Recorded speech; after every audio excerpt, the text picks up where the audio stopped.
Sziasztok! Hello. Én is nagyon örülök, hogy itt lehetek. Nagy áldás nekem ez a hét. I'm also very glad that I can be here, and this week is a great blessing for me. És nagyon élvezem, hogy így együtt lehetünk, és sok beszélgetésben részt vehetek. And I really enjoy that we can be together and that I can take part in many conversations. És úgy érzem, hogy nagyon mély dolgok hangzanak el tanításban, bátorításban. And I feel like really deep and profound things are being said and in teachings and as we encourage each other. Szóval valóban úgy érzem, hogy Isten munkálkodik most is. I really feel like the Lord is moving and working. És külön közel áll hozzám ez a téma, Dávid története. And David's story is very close to my heart. Szóval nagy örömmel tanítok én is ebből, folytatjuk az ő történetét. So I'm really glad that I can share from it. So we are going to continue his story. Nekem is van egy Dávidom otthon. I have a David at home. Tudjátok, hogy 5 fiam van. You know that I have 5 sons. Majdnem 8, mint Jesse-nek, vagy Isainak. Almost 8 like Jesse. De mi is a legkisebbet Dávidnak neveztük. And we call our youngest son David. A történet anomáliája az, hogy igazából termetileg inkább Góliáthoz fog hasonlítani, látva a bátyjait, hogy milyenek. Anomaly of the whole story is that he is going to be more like Goliath when he grows up. If you look at his stature. De nagyon bátorítottam, hogyha feleséget keres magának, akkor egy Gloria nevű lányt keressen. But I was really encouraging that if he is looking for a wife, when he will be looking for a wife for himself, he should look for a girl named Gloria. Olyan jól hangzik, hogy Dávid szereti Glóriát. Because it just sounds so good that David loves Gloria. Majdnem Gólia. Na mindegy. Szóval, it's almost like Goliath. Nekem vicces volt, bocs. Sorry, that was funny. Ő se nevet rajta, az vigasztaljon, hogy apa, you know what, when my son hears this joke, he's not. Elérkeztünk abba a fázisra, amikor viccet mondok otthon, akkor apa, ne. So we came to the point at home when I share some joke at home, then my sons tell me, oh, Dad, don't do it. Na, szóval ma arról a történetről lesz szó, amikor Dávid elviszi a szövetség ládáját Jeruzsálembe.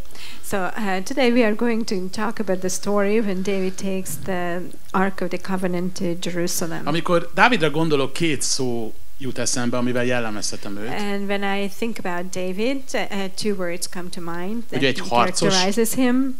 And he's a warrior. És egy dicsőítő. And he is a worshipper. És ha belegondoltak, ez elég furcsa párosítás.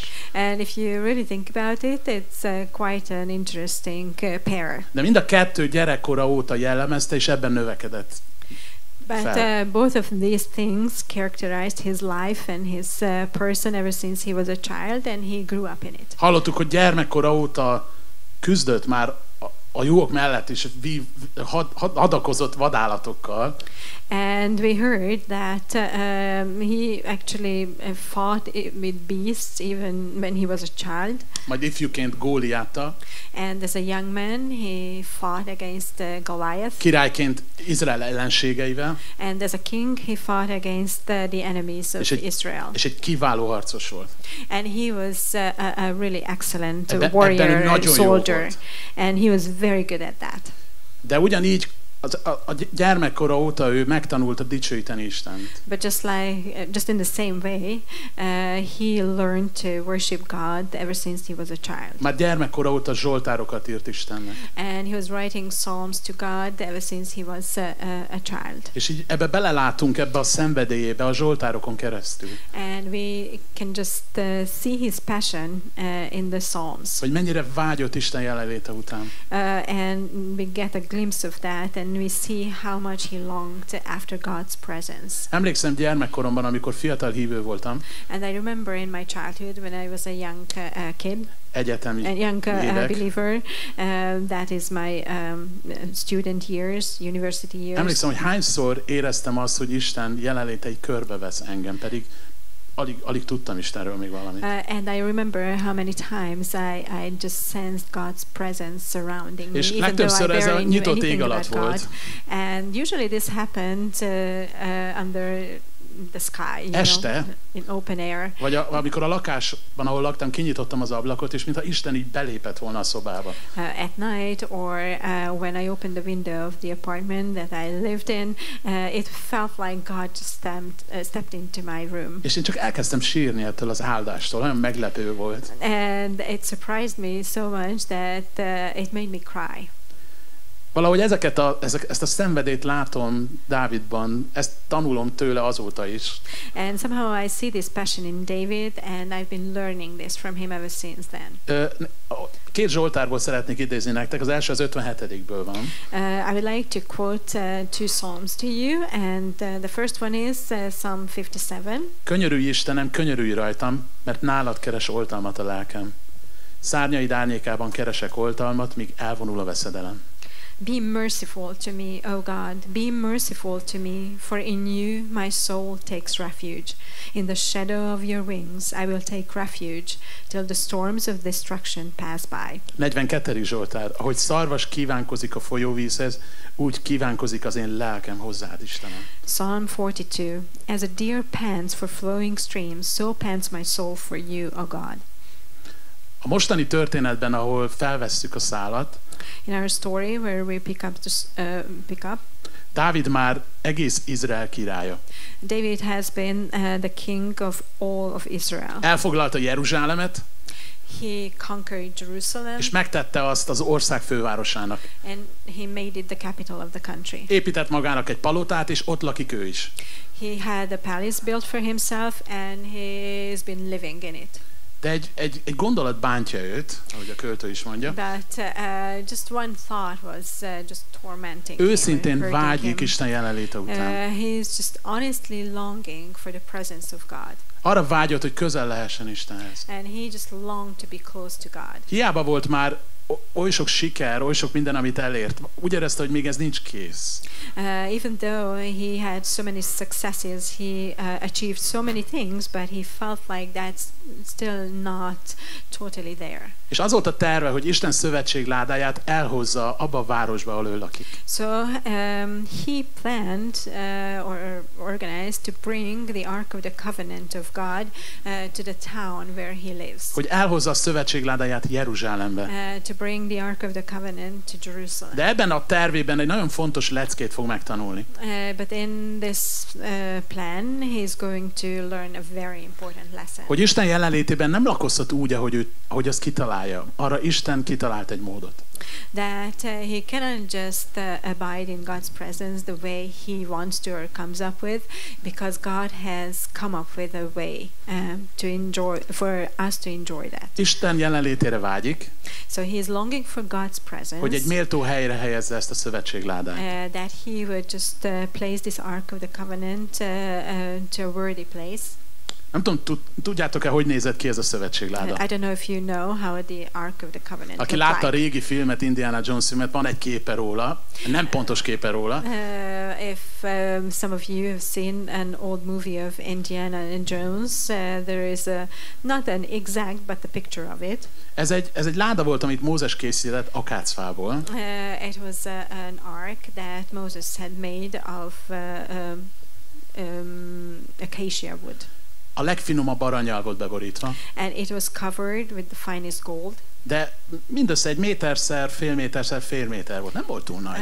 But the size of it was 1 meter by a half meter by half meter. És a teteje színaranyban volt, és 2 kerub az árnyaival betakarta a ládát. So it wasn't that big, and on top of it there were 2 cherubims, and by their wings they just covered this ark. Ott a ládában volt Mózes 2 kőtáblája. And the 2 tablets of stone of Moses were in the ark. Áron kivirágzott veszélye. Also the budded rod of Aaron. És egy adag manna, ami emlékeztető volt mind a 3. And also a bowl of manna. Isten and all 3 of these were a reminder of God's work. De Isten így szólt a szövetség ládájával kapcsolatban, ezt olvassuk a 2 Mózes 25-ben. And this is what we read in Exodus chapter 25 about the Ark of the Covenant, what God said about it. Ezt mondta Isten Mózesnek. This is what Moses God told Moses. Ott jelenek meg neked, és beszélek veled a fedélről, a két kerub közül, amelyek a bizonyság ládáján vannak. There I will meet with you, and from above the mercy seat, from between the two cherubim that are on the ark of the testimony. Ezért vágyott Isten a láda után. Ezért vágyott Dávid Isten szövetség ládája után. This is why David longed after the Ark of the Covenant of God. Hogy Isten beszéljen hozzá. So that God would speak to him. Hogy Isten jelenlétében lakozhasson. That he could just dwell in the presence of Nem God. ez a mi vágyunk is? Isn't that our desire as well? Ez volt Dávid szívének a sóvárgása. This was the longing, the desire of David's heart. Ezen a helyen, ahol tartunk, a szövetség ládája Kirját Jeárimban van. At this point, where we pick up the story, this Ark of the Covenant was in Kirjath Jearim. Már nagyon hosszú ideje ott van, nem azon a helyen, ahol lennie kellene. And it's been there for quite a long time, and it's not the place where it should have been. De hogy került oda? But how did it get there? Korábban Silóban volt, ahol Isten szent sátra állt, ott volt a szövetségláda is. Earlier it was in Shiloh, where they had put up the tent, the tabernacle of God. És évtizedekkel korábban a mostani történethez képest Izrael véres csatákat vívott a filiszteusokkal, és Izrael nem állt jól. And a few decades before this event, Israel was just fighting bloody battles with the Philistines, and Israel was not doing all that well. És arra gondoltak Izrael vezetői, hogy hozzuk el a szövetség ládáját a csatatérre, és akkor biztos nyerni fogunk. So the leaders of Israel thought, let's just bring the Ark of the Covenant to the battlefield, and then we are going to win. Úgy használták ezt a ládát, mint valami talizmánt, ez biztos győzelmet ad nekünk. So they use this ark as a talisman or a charm, thinking that it's going to bring us victory. Biztos eszükbe jutott, hogy ez volt az a láda, ami ment Jerikó körül, és csak győztünk. I'm sure they remembered that this was the ark that was just going around Jericho, and there we conquered, there we won. Inkább babonásnak mondanám ezt, mint valódi hitnek. But I think this was more superstition than faith. Mert igazából bálványimádók voltak, el voltak távolodva Istentől, és Isten nem tudott nekik győzelmet adni. Because in all honesty, they were idol worshippers. They were far from God, and God was not able to give them victory. Elvesztették a csatát a filiszteusok ellen. They lost their battle against the Philistines. A ládát elvették tőlük. And they took the ark away from them. És a filiszteusok elvitték azt a saját istenük templomába. And the Philistines took it away to the temple of their own God. És ünnepeltek, hogy a mi istenünk nagyobb, mint Izrael istene. And they were just celebrating that our God is greater than the God of the Philistines. És amikor másnap reggel bementek a Dágon templomba, a saját istenük templomába, az Isten szobor arccal a földre volt borulva a szövetség ládája előtt. And when they went into the még egyszer. When they went into their temple, the temple of their God, that statue just fell on its face before the Ark of the Covenant. És egész végig, amíg a láda ott volt náluk, Isten csapásokkal sújtotta őket. And while that ark was there, God just brought plague after plague upon them. És így szembesültek vele, hogy Isten hatalma sokkal nagyobb, mint gondolták. So they had to realize that God's power is much greater than they had thought. Az, hogy megérkezett hozzájuk a szövetségláda, az inkább csapás volt nekik. And the fact that the Ark of the Covenant arrived at their camp was rather a plague for them. És ezért felrakták a szövetségládáját egy szekérre, és visszaküldték Izraelbe. And because of that, they put the Ark of the Covenant on a chariot, and they just sent it back to Israel. És amikor megérkezett ez a szekér, egyébként nem is ült rajta senki, csak a marhák vitték ezt a ládát.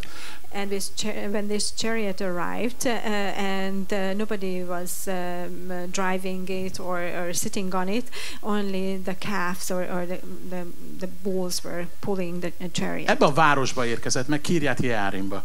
It arrived at Kirjat Jearim. És fogták, és ott lerakták, és 20 éve ott van. And they just took the ark, they put it down there, and it has been there for 20 years now. De amikor Dávid elérkezett abba a fázisba, hogy elfoglalta Jeruzsálemet, akkor eszébe jut Isten szövetségének ládája. But when David came into the phase of conquering Jerusalem, he remembers the Ark of the Covenant. Mert semmi nem lehet fontosabb az életünkben Isten jelenléténél. Because nothing can be more important in our lives than the presence Mint of hogy God. megtapasztaljuk Isten valóságát. Than experiencing the reality of God. Jézus azt mondta tanítványainak, hogy lakozzatok én bennem.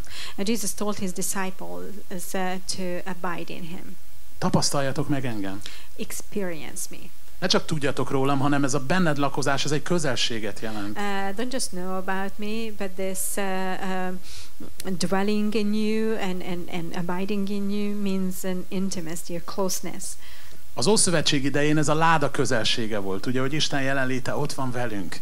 In the time of the Old Testament, this meant the closeness of the Ark of the Covenant, and it meant for the people that Nekünk God viszont is azt there mondja with Jézus, us. hogy ahol ketten vagy hárman összegyűltök, én ott vagyok közöttetek. But to us, Jesus says that where 2 or 3 of you gather, I'm there among you. Sőt, azt mondja, hogy mi a Szentléleknek templomai vagyunk. And actually, he says that we are the temple of the Holy Spirit. Micsoda kiváltság közösségben lenni az Úrral. What an incredible privilege it is to be in fellowship with the Lord. Dávidnak ez volt a vágya. And this was David's longing Ez a and te vágyad desire. is? Is it your desire as well? Innentől kezdve Dávid története kapcsolódik a mi történetünkkel. And from this moment on, David's story is connected to our own. Nagyon jó vágyni Isten jelenléte után. Because it is so good to desire God's presence. De ezt csak úgy élhetjük meg, ahogy Isten ezt lehetővé teszi. Or long for it, but we can experience it only in a way that God makes it possible. Így olvassuk a János 14-ben. And this is what we read in John chapter 14. Jézus mondja, én vagyok az út, az igazság és az élet. Jesus said to him, I am the way and the truth and the life. Senki sem mehet az Atyához, csak is én általam. No one comes to the Father except through me. Így olvassuk a János 4-ben. And this is how we read in John chapter 4. De eljött az óra, és az most van, amikor igaz imádói lélekben és igazságban imádják az Atyát. Mert az Atya ilyen imádókat keres magának. But the hour is coming and is now here when the true worshippers will worship the Father in spirit and truth, for the Father is seeking such people to worship him. Na, elkezdem olvasni a mai történetünket. So, I will start to read our story for today. Olvasom az első 5 verset. First, I will read the first 5 verses in 2 Samuel chapter 6. Azután összegyűjtötte Dávid Izrael legkiválóbb ifjait, 30 000 embert. Elindult és elment Dávid egész hadinépével Báli Jehudába, hogy elhozza onnan Isten ládáját, amelyet a rajta ülő kerubokon trónoló seregek uráról neveztek el. Az Isten ládáját egy új szekéren szállították, és elvitték Aminádáb házából, mely a dombon állt. Aminádáb fiai Uzzá és Ahjó vezették az új szekeret. Elvitték az Isten ládáját Aminádáb házából, mely a dombon állt. Ahjó ment a láda előtt, Dávid és Izrael egész háza pedig szent táncot járt az Úr színe előtt, mindenféle ciprusfa hangszernek, citerának, lantnak, dobnak, csörgőnek és cintárnyérnak a kíséretével. David again gathered all the chosen men of Israel, 30,000. And David arose and went with all the people who were with him from Baal Judah to bring up from there the Ark of God, which is called by the name of the Lord of hosts, who sits enthroned on the cherubim. And they carried the Ark of God on a new cart and brought it out of the house of Abinadab, which was on the hill. And Uzzah and Ahio, the sons of Abinadab, were driving the new cart with the Ark of God, and Ahio went before the ark. And David and all the house of Israel were celebrating before the Lord with songs and lyres and harps and tambourines and castanets and cymbals. Szóval a láda elindul. So the Ark of the Covenant starts moving. Hogyan történt? How did this happen? Dávid összegyűjt 30 000 fiatalt. So David gathered 30,000 young people. Ez egy nagy showműsor. I mean, that's a big show. Lelkesedés, zene, élet, tánc, öröm, hangszerek. And there is enthusiasm and dancing and music and instruments. Minden, ami egy nagy eseményhez kell, minden, ami a sikerhez kell. Everything that's needed for a huge event and for success. Ütős hangszerek, ez egy ütős koncert. And the drums, this is a concert of drums. És látjuk, hogy a ládát föltették egy új szekérre. And we see that they put the ark on a new chariot. Pontosan úgy, ahogy a filiszteusoktól tanulták. Just like they learned it from the Philistines. Dávid ezt teljesen jó szándékkal csinálja. And David did this totally in a well-meaning manner. De itt teljesen Dávid megy a saját feje után. But here David is just going after his own head. Nem keresi Istent. He's not seeking God. És nem is követi az akaratát. And he's not following his will. Mert Isten az igéjében rendelt egy módot arra, hogy ez a láda hogy mozogjon. Because God in his word already ordained a way how that ark should és be moved. Dávid nem követi ezt az utasítást. But David is not following Dávid those engedetlen directions. Isten tervének. So actually he is disobedient when it comes to God's plan. Hiába a legjobb szándék, ez nem írja felül az engedetlenséget. Even though he has the best intentions, that is not canceling disobedience. Azt olvassuk, hogy ez a láda ott volt egy szekéren, és a bakon ott ült Uzá és Ahjó, Abinádab fiai. So we read that this ark was on a chariot, and two sons of Abinadab, Uzzah and Ahio, were sitting on it. Az ő házukban volt Kirját Jeárimban 20 évig a láda. And this ark actually was in Kirjath Jearim, and in their very house. Tudod, azt gondolom, hogy nagyon őszintén elmondhatjuk, hogy vágyunk Isten jelenléte után. And you know what? I think we can honestly say that we long for the presence of God. De ez nem tud máshogy megvalósulni, csak úgy, ahogy Isten ezt rendelte. But it cannot be accomplished in any other way than what God ordained. Emlékeztek, amikor Áron két fia idegen tűzzel közeledett az Úrhoz? Do you remember when the two sons of Aaron just approached the Lord with Nádab és foreign Abihu. fire, or strange fire, Nadab and Abihu, És- or Abihu, És Isten halálra sújtotta őket. and God just struck them dead. Mert nem azt tették a közeledésükben, hogy azt Isten rendelte. Because as they were drawing near to him, they were not doing things the way God ordained. Jézus azt mondta, hogy ha szerettek engem, akkor megtartjátok a So, parancsolataimat. because Jesus said that if you love me, you will obey my commandments, Szerintem velünk is előfordulhat, hogy így vágyunk Isten után. Szeretnénk őt megtapasztalni. or keep my commandments. And I think that we have the same heart. We long for the presence of God. We want to experience him. De közben az életünkben vannak olyan területek, amik meg nincsenek összhangban Isten tervével. But there are areas of our lives that are not in tune with God's plan. Hogy szeretnénk megtapasztalni őt, de csak így körbe rajzoltunk egy területet az életünkben, és ide akarjuk őt beengedni. We want to experience him, but we just circled a certain area in our lives and we want to let him in there. Mert olyan jó megtapasztalni őt. Because it is just so good to experience De vannak him. más szobák a szívünkben, ahova oda nem menj be. But there are other rooms in our hearts concerning which we say, don't even enter. És a fejünkben teljesen elfogadhatónak tartjuk, hogy Isten útjainak teljesen ellentmondó területek vannak az életünkben, de szeretnénk megtapasztalni őt. And in our head, we totally think it's acceptable that there are areas in our lives that are against God's will, but we can still experience. Szóval itt van him. ez a nagy dicsőítő alkalom 30 000 emberrel. So here is this huge worship service Szól a with 30,000 zene. people. The music is going. És közben engedetlenek az igének. All the while they are disobedient to the word of God. De amikor egy dicsőítés engedetlenségben van, akkor az nem több külsőségnél. But when worship is happening in disobedience, it's just the outward appearance. Ezek a dalok, amiket éneklünk, olyan szépen meg vannak írva. These songs that we sing are written so well and nicely. De gondoljátok, hogy Isten így a szavakat nézi meg benne? But do you think God is just looking at the words in them Meg hogy szólnak a hangszerek? and how the instruments sound? Isten a szívünket nézi. No, God is looking at our hearts. Képzeljétek el egy lelki pásztort, ennek a ezt a tanítást láttam, amikor ez elhangzott. And just imagine a pastor. I heard this teaching. When Elkezdte this a was tanítást egy elképesztő imával. He started this teaching with a quite amazing prayer.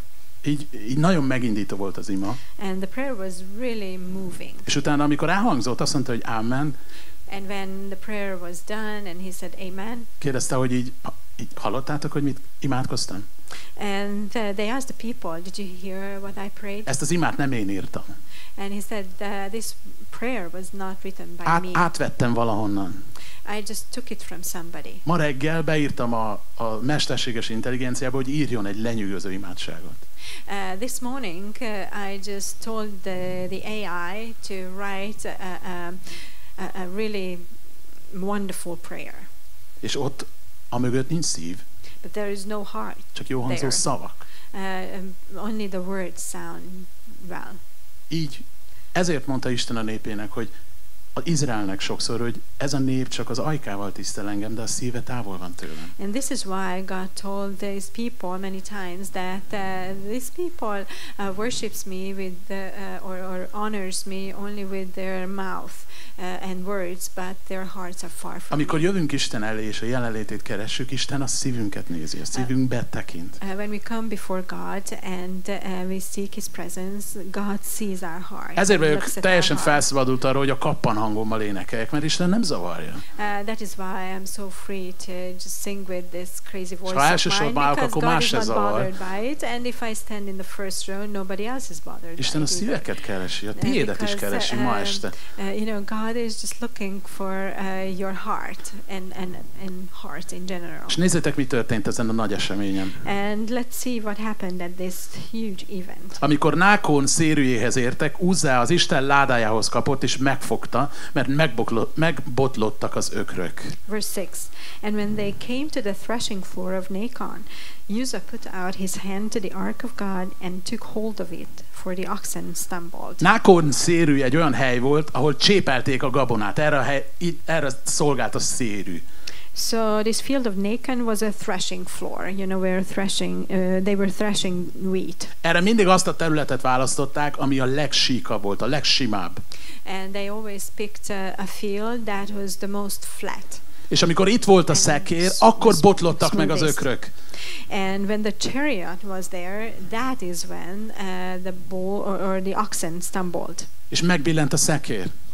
And the chariot just tipped over. Olyan esemény történt, amire senki nem számított. So something happened that nobody expected. Mindennek simán kellett volna mennie itt. Everything should have gone just smoothly here. Uzzá Isten ládájához kapott és megfogta. Uzzah just reached out to the Ark of the Covenant and took hold of it. Ezért fellángolt az Úr haragja Uzzá ellen, nyomban lesújtott rá, és lesújtott rá Isten meggondolatlanságáért, és meghaltott az Isten ládája mellett. And the anger of the Lord was kindled against Uzzah, and God struck him down there because of his error, and he died there beside the Ark of God. Megbillen a szekér, és Uzzá odakap. So the chariot gets tipped over, and Uzzah just reaches out. Megfogja, hogy nehogy leessen a láda. And he holds the ark that it wouldn't fall off. És Isten abban a pillanatban halálra sújtja. And God just strikes him dead. Miért? In that moment. Why? Isten előre szólt, hogy ehhez a ládához emberi kezek ne nyúljanak hozzá. Because God told beforehand that this Ark of the Covenant should not be touched by human hands. Egyetlen érintés miatt. Just because of one touch.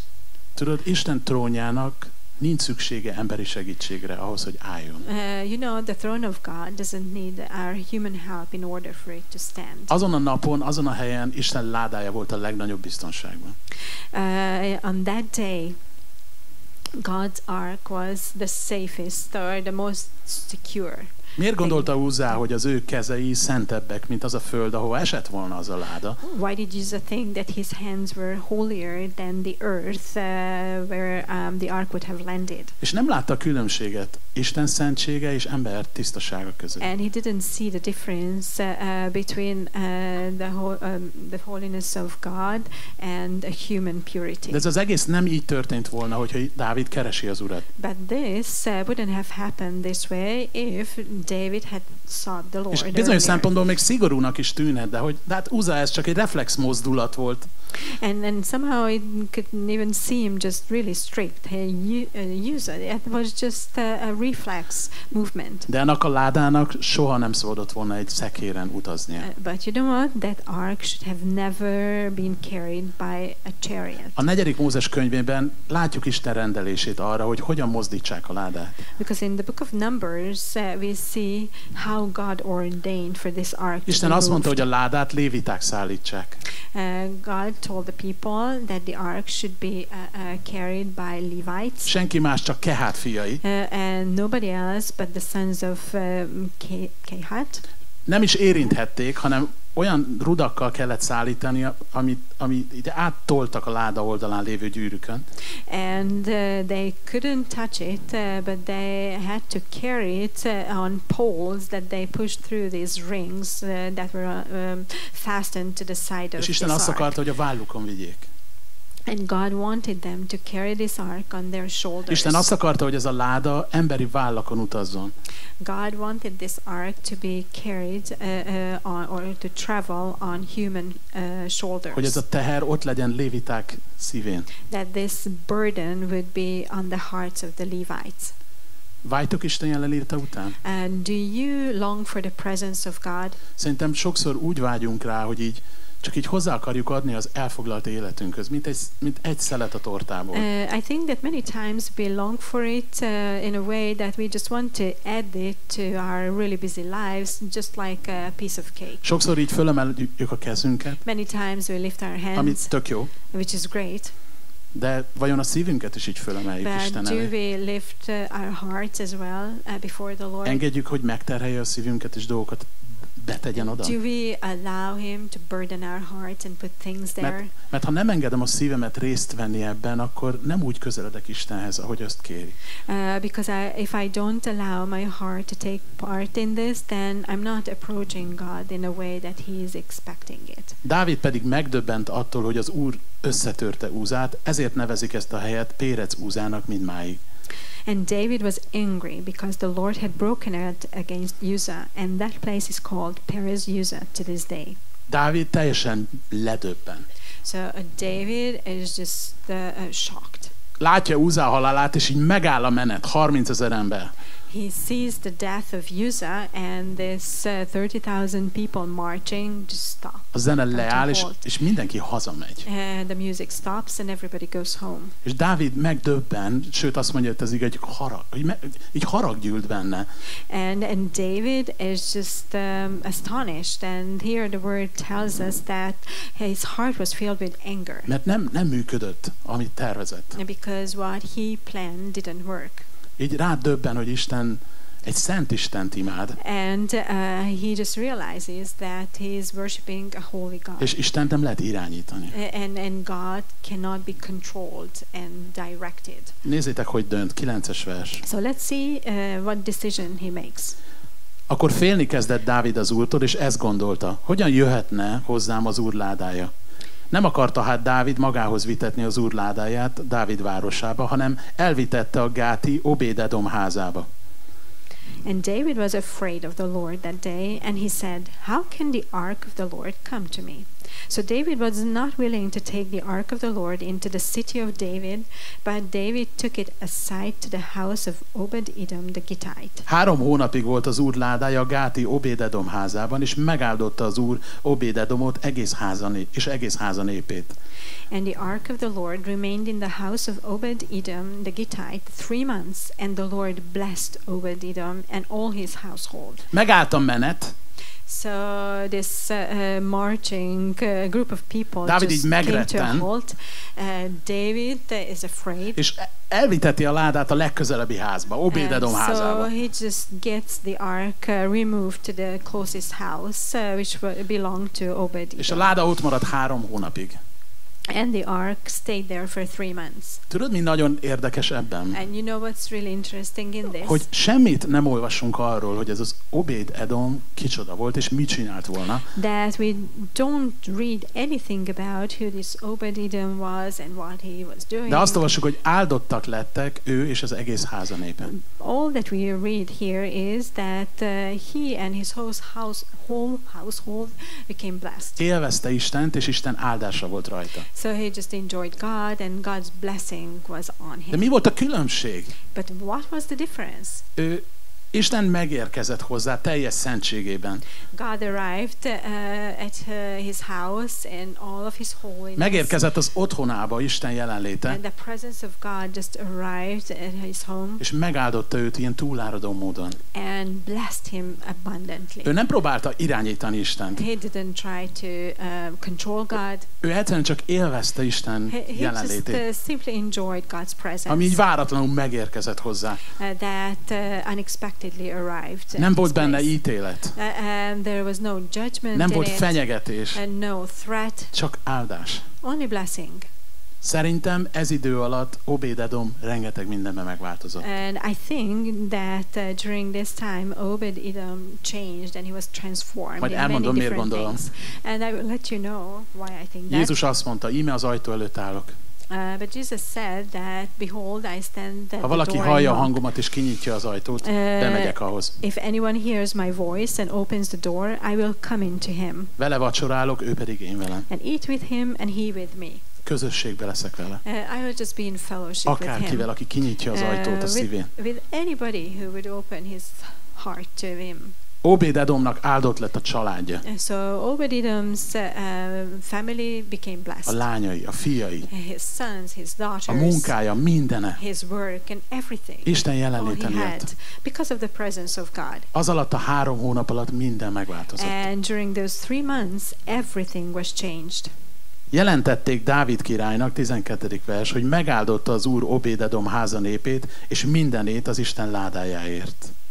And verse 12 says, and it was told King David, the Lord has blessed the household of Obed-edom and all that belongs to him because of the Ark of God. Elvitte ezért Dávid, és örvendezve elvitte az Isten ládáját Obed-edom házából Dávid városába.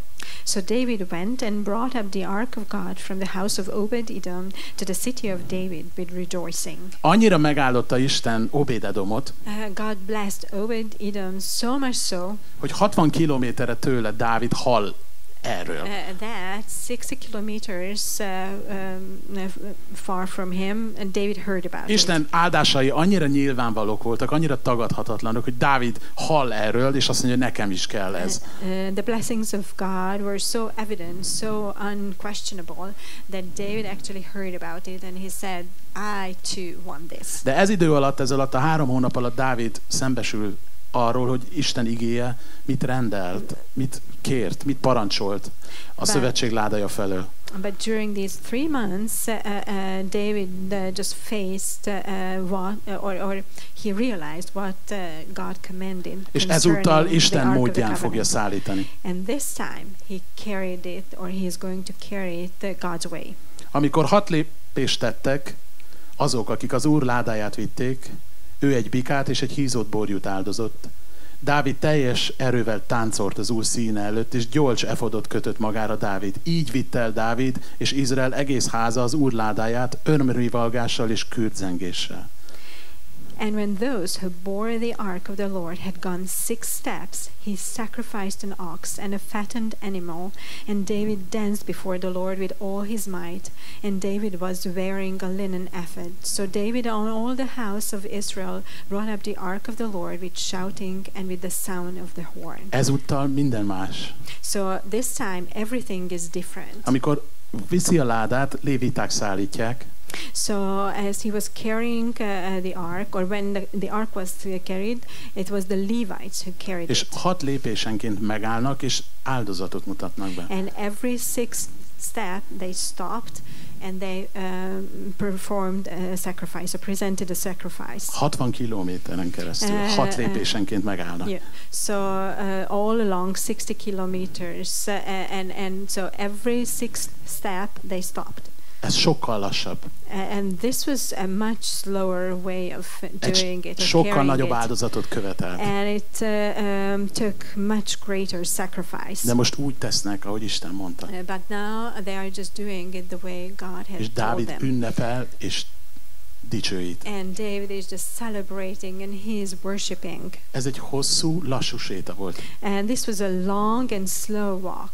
És nagyon sok áldozatot követelt. And it required a lot of sacrifice. Nagyon sok vér folyt, amíg a láda eljutott Jeruzsálemig. And a lot of blood was shed by the time the ark made it to Jerusalem. És micsoda ünnep volt, amikor a láda megérkezett Dávid otthonába. And it was such a huge celebration and a celebration when the ark arrived at David's home. Senki nem lakozhat Isten jelenlétében, ha csak a vér meg nem érintette a bűnös életét. Nobody can dwell in the presence of God unless the blood has touched his sinful life. Az első alkalommal nem volt áldozat. So at the first time there were no sacrifices. De ezúttal véráztatta úton mennek. But this time they are just walking on a road that was soaked in blood. És azt olvassuk, hogy ünnepelnek és táncolnak. And we just read that they are celebrating and dancing. Egy tökéletesen szent Isten és egy tökéletesen bűnös ember hogyan lehet közösségben? How can a totally and perfectly holy God and a totally sinful man be in fellowship? Csak is a kereszt véráztatta útján találkozhat a kettő. These two can meet only on the blood-soaked road of the cross. Dávidnak Isten jelenléte csodálatos volt. And for David, God's presence was amazing and wonderful. Én azt gondolom, hogy nagyon nagy különbség van abban, amikor Isten jelenlétében úgy vágyunk, hogy nem próbáljuk irányítani őt. And I think there is a great difference when we start longing for God's presence without wanting to control him. Nem csak megmondjuk, hogy eddig jöhetsz és ne tovább.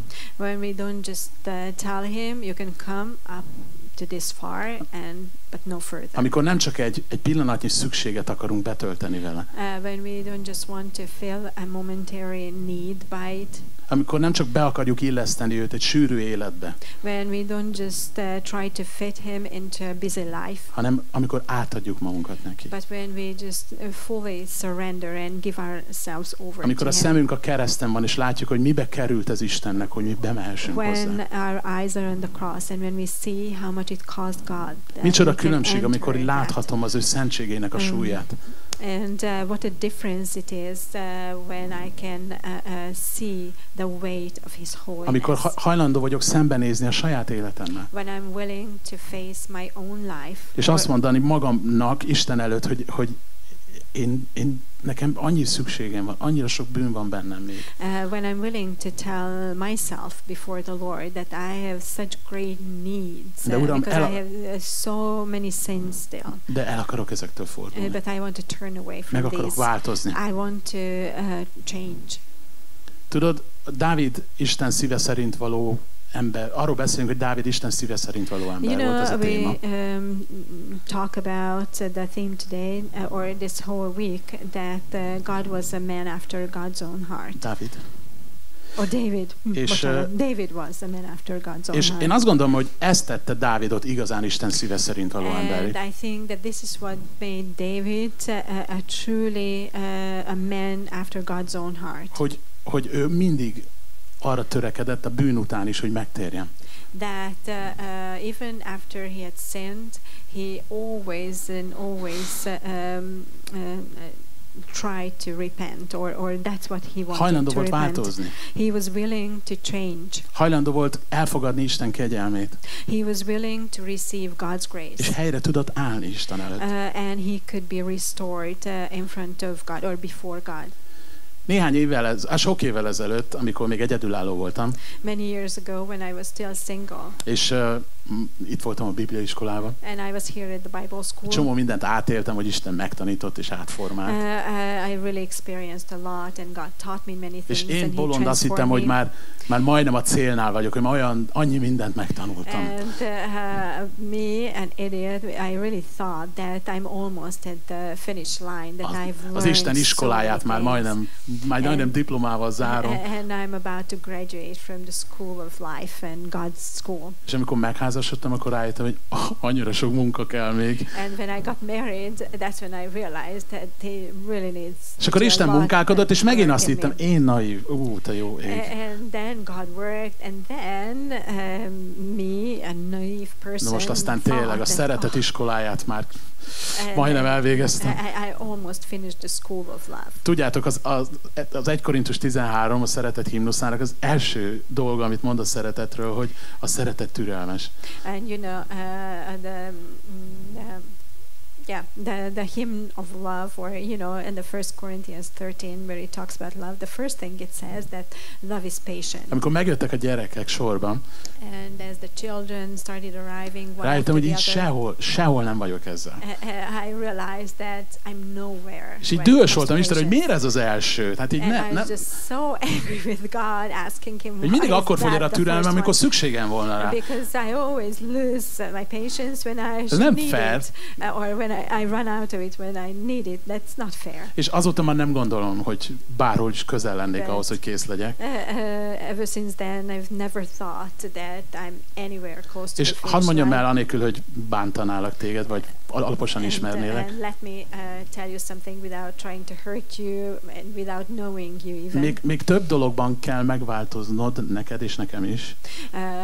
Both you and I need to change concerning more things. Mint ahol már készen lennénk. Than what we are already changed in. Vagy ha máshogy akarom mondani, a megszentelődés útjából még több van előttünk, mint mögöttünk. Or if I want to put it into different words, there is more ahead of us when it comes to the path of holiness than behind us. Ezért annyira különleges és annyira fontos, hogy azt mondjuk Istennek, amikor jövünk elé. And that is why it's so important and so special that we should tell God when we approach Him. Hogy vágyom rád. That I long for you. És arra van szükségem, hogy megváltoztass. And I really need you to change me. Nagyobb szükségem van rád most, mint amikor megtértem. I need you more now than when I got saved. Mert még nem vagyok kész. Because I'm not ready yet. De köszönöm, hogy jöhetek elé. But I thank you that I can come before you. A zsidók levelében kapunk egy meghívást.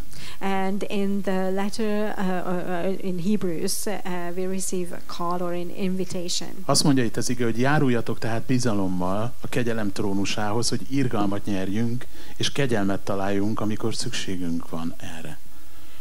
The Bible tells us here in verse 16, let us then with confidence draw near to the throne of grace, that we may receive mercy and find grace to help in time of need. Isten meghívott minket az ő tróntermébe.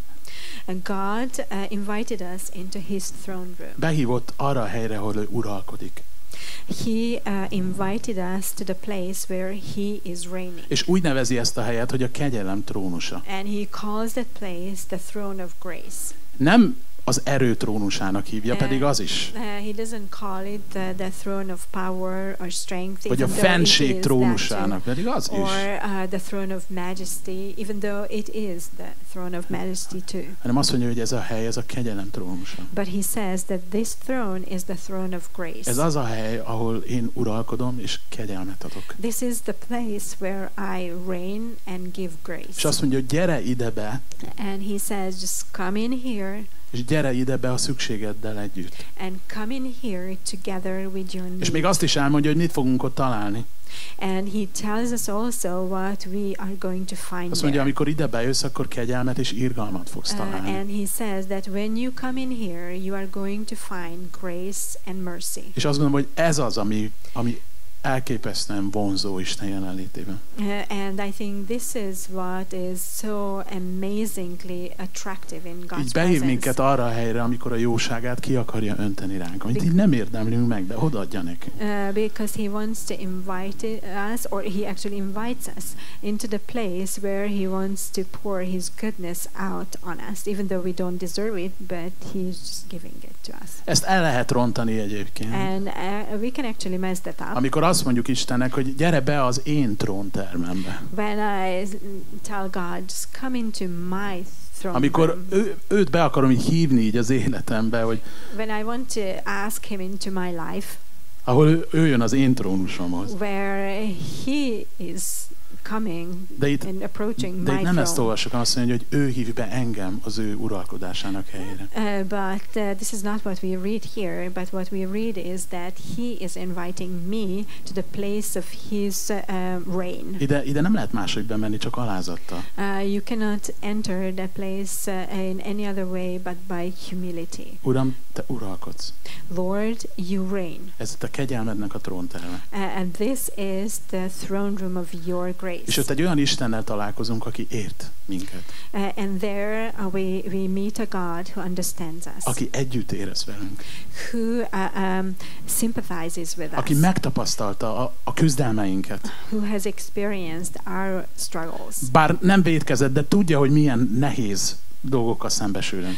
Even though he never sinned, he knows how hard it is to be tempted or to face És azt akarja, hogy bejöjjünk hozzá a szükségeinkkel. And he wants us to come to him with our needs and come into his throne room with our needs. Be tudnál ma este így lépni Isten jelenlétében? Can you enter God's presence like that this evening? Képzeljétek el, ebben a történetben van egy ilyen nagyon meglepő rész.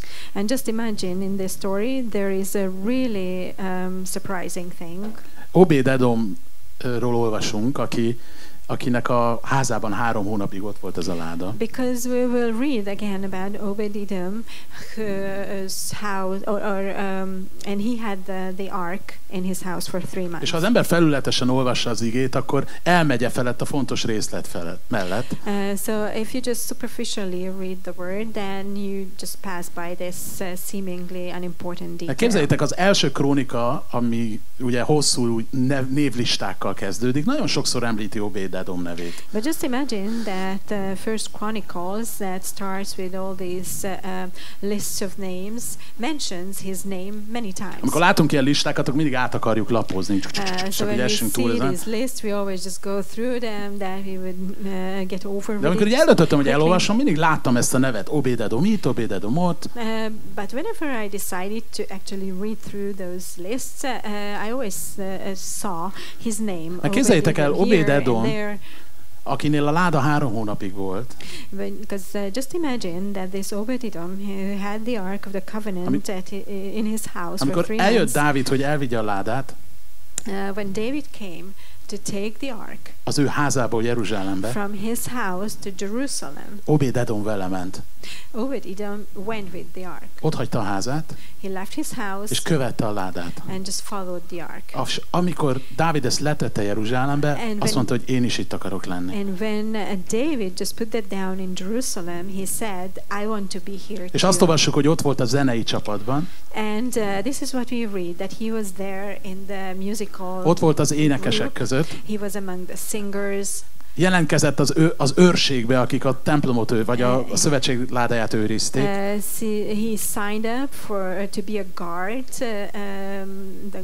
one of the guards who just guarded the Ark of the Covenant. És újra ott van mindenhol, ahol a láda van, mert ott akar lenni Isten jelenlétében. And over again, he is where the Ark is, because he wants to be in the presence of God. Még mindig nem tudunk róla semmi mást. And we still don't know anything else about him. Nem tudjuk, hogy mit csinált. We don't know what he did for a living. Csak azt látjuk, hogy ez az ember beleszeretett Isten jelenlétébe. All we see is that he fell in love with the presence of God. Isten jelenléte megváltoztatta őt. And the presence of God transformed him. Isten jelenléte megáldotta őt. And the presence of God blessed him. Mert Isten jelenlétében ez történik velünk. Because this is what happens to us in the presence of God. Azt mondja a 2 Korintusi levél, hogy amikor így felnézünk Istenre és szemléljük az ő dicsőségét, akkor elváltozunk dicsőségről dicsőségre. And 2 Corinthians chapter 3 tells us that when we with unveiled face just look at the presence of God, then we change from glory to glory by the Spirit of the Lord. Ma este szeretnék még dicsőítésben lenni. And this evening we would still like to continue to worship. És én arra bátorítalak titeket, And I would like to encourage you hogy így hívjátok Isten jelenlétét újra közel magatokhoz. that you might just draw or ask for the presence of God, that it might come close to you again. Mondd el Istennek, hogy vágysz rá. And just tell God that you long for this. De így arra bátorítalak mellette, hogy mondd el neki, hogy mennyire meg akarsz változni. But I also encourage you that besides telling him that you would also tell him how much you long to be Hogy mennyire transformed. szükség van rá, hogy az egész életünket And átformálja. how much you need him to change and transform our whole lives. És azt az ígéretet kaptuk, ahogy közeledünk hozzá, ő közeledik hozzánk. And there is a promise that we were given that as we draw near to Ahogy him, jössz, gyere he is going őszintén. to draw near to us. So as you come, just come honestly. Mondd el neki, amivel küzdesz. Be sincere about what you struggle with. Mondd el neki egy területet az életedben, ahol szerinted leginkább meg kell változnod. And just tell him about an area in your life, in your heart, that you consider that you need to change the most. De azt is elmondom, hogy gyere bátran, But I also want to tell you to come boldly. mert a kegyelem trónjához jössz. Because you are coming to the throne of grace. Ahol elhozhatod a szükségeidet. Where you can just bring your needs. Ahol ki akarja önteni rád a kegyelmét és az Where irgalmát. God wants to just pour His grace upon you and His mercy. És ahogy dicsőítünk, ez legyen közted és Isten között. Beszéld ezt meg vele.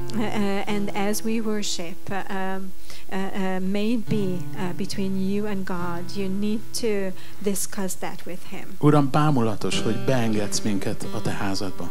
Lord, it is amazing that you allow us into your house. És nem csak az udvaraidig, And you don't just allow us to come into your courts or the hanem beengedsz a court, trónterembe, but you allow us to enter your throne room. ahol láthatjuk az uralmat helyét. Where we can see the place of your reign. De ez az uralom számunkra így kegyelemben áll. But this reign of yours for us means grace, abundant grace. És olyan hálásak vagyunk ezért, And we are just so thankful for that. hogy jöhetünk a That szükségeinkkel, we can come with our needs, hogy megvalhatjuk előtted a küzdelmeinket. and we can confess our struggles. Elmondhatjuk, hogy mennyire nem vagyunk még készen, We can just tell you how much we are not ready yet, és hogy mennyire szükségünk van rád. and how much we need you. Köszönöm az ígéretedet, hogy nem végzel fél munkát, And I just thank you for your promise that you will never do hanem amit elkezdtél, az folytatod. What you have started, you will finish. És így meg szeretnénk ezt engedni neked, hogy az egész életünkben nyújj bele. And we would like to allow you to just reach down into the whole of our lives. Újra, Uram, végezz bennünk egy mély munkát. And that you, Lord, would do a deep work in us again. Hogy jobban hasonlítsunk rád. That we might become more like you. Áldjuk a nevedet, And we Uram. bless your name, Lord. Dicsérjük együtt az Urat. And let's worship the Lord together.